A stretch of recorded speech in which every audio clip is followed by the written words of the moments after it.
In this video, we're going to look at a typical workflow for setting up and working with SYNCHRO Site for a fairly large model from a local machine.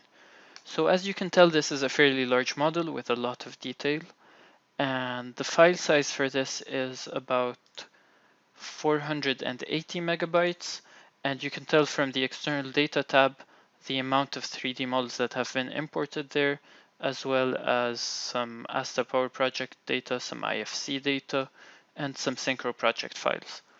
And if you look at the Gantt chart, we can scroll all the way down and look at and say that there's about 34,000 activities in there. And there are no 3D filters activated now, so it's a little bit slower than your average 4D model, but there is, however, a cutting plane cutting halfway through. So let's start by creating a task filter so that we narrow down these 34,000 activities to something that's way more manageable for a person going to visit the site for some resource statusing. So let's use the default 1 week look ahead filter and see what that does. I'm going to check the 1 week look ahead filter box. And we filtered our activities, but we still see the parent activities for reference. So if we want something that's a little bit less overwhelming, we can go to the task tab and switch from work breakdown structure mode to list mode. And now we have something a little bit more manageable. However, it's still a lot of activities. So I'm going to edit the default properties of the 1 week look ahead filter and add to that a resource option. This way we'll only see the activities that fall within the look ahead, as well as have resources assigned to them. So just by checking the resources box, all our activities disappeared because we have to go down and specify what is the type of resource that we're looking for. And I'm going to check the box next to material resources. So now we have a lot less activities and it's way more manageable for a site. So I'm going to do this exact same thing for 3D. So I'm going to go to 3D filters, and there is a default filter in SYNCHRO that's called same as task filter. And what this does is that it'll apply the same filtering to the tasks to the 3D view. So I'm going to right click on that and activate in selected 3D view. Give it a few seconds to activate. And now we have something way more manageable for application on the site. Now we still have the equipment resources, and if you're wondering why this is happening, although we did have a material resources filter for the tasks, that's because some of the tasks have both material and 3D material and equipment resources assigned to them, and they belong to the filter, and it's applied to the 3D view. So we can just scroll down in the same as task filter option and also add the resources checkbox and choose material resources. So give that a few seconds. And it looks like material resources is already chosen, so nothing to do here. Okay, so let's take this into site, and the way we do this is that we just go. Now, none of this has to be activated in Pro before. All you have to do is just create the filters. So let's go to File, Go Mobile, and SYNCHRO will ask me if I want to save the changes. I haven't made any changes, but I have created some filters that I will use in SYNCHRO Site, so I'm going to click on Yes. And once it's done, it'll open the SYNCHRO link window, and in there we can find all of the information that we're going to need to access our project from the iPad application. Then it'll open an email window with the information you need in case you need to send that to someone on site so they could use that. Now I'm going to open up my iPad, and with SYNCHRO Site opened, and I already have a project for this demo model, so I'm just going to edit that and replace the existing information with the new information. So I'm going to copy the API server port, or from the email window, the API service port. So that's 53365.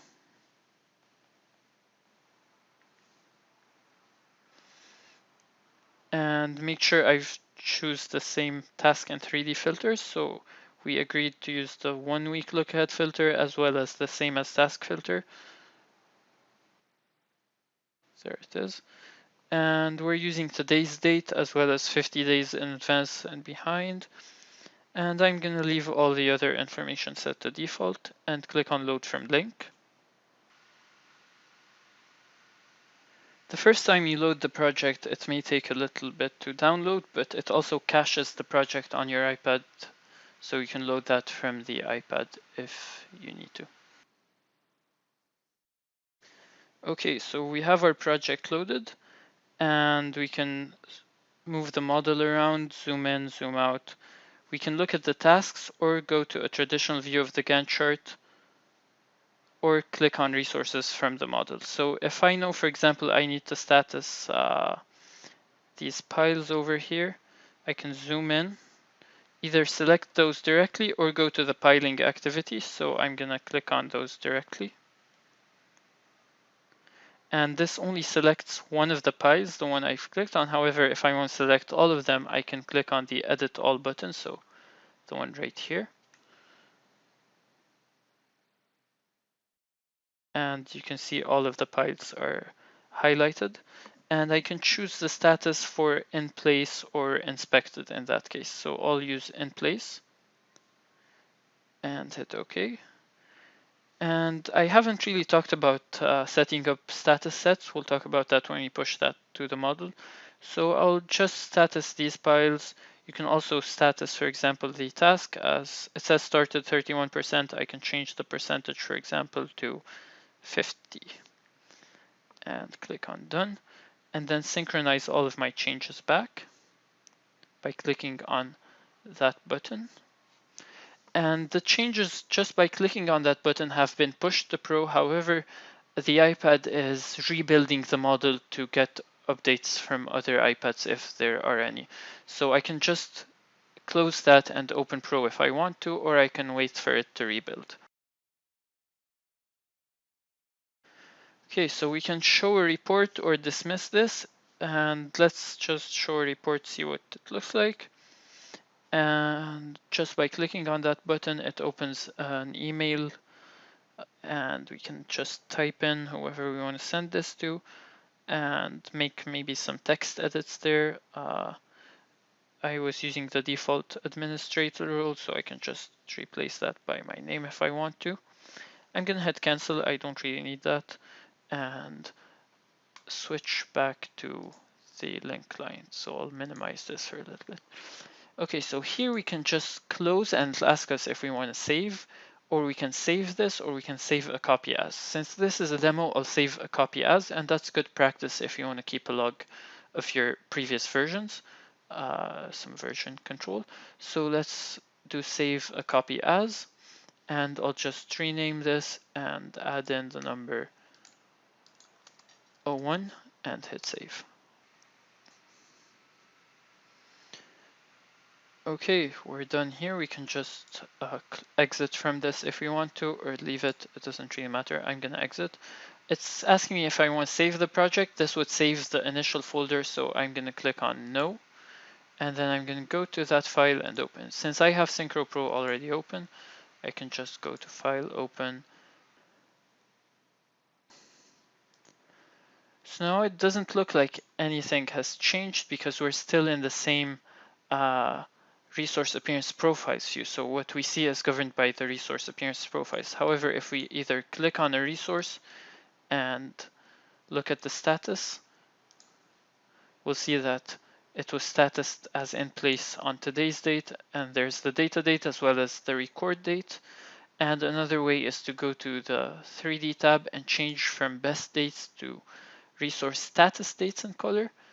And by doing that, we can visually see the change in resource statuses. Now I've only done one status change in that case, so we won't see too much, but we'll do that still. So this is before the data date, everything is in gray, and then if I move past the data date, which is the date at which the status was applied, then this turns orange. Now, before we end this, just a quick look at the status sets that I've created for this model. There's concrete for everything concrete, form reinforced pour. Now for piles, I did in place and inspected because these piles can be either poured off-site and slid into the holes or just driven into the holes. So there's no usually form reinforced pour. And for example, steel, there's erected, welded, inspected, and then the interruption sets, there's interrupted, which applies to all of these. And that's it. That's how you use SYNCHRO Site from a local machine. The other option would be to use SYNCHRO Workgroup Project. Then you'd have the model loaded on a server and you can access it without having to go mobile, and you can access it from Pro and Site at the same time.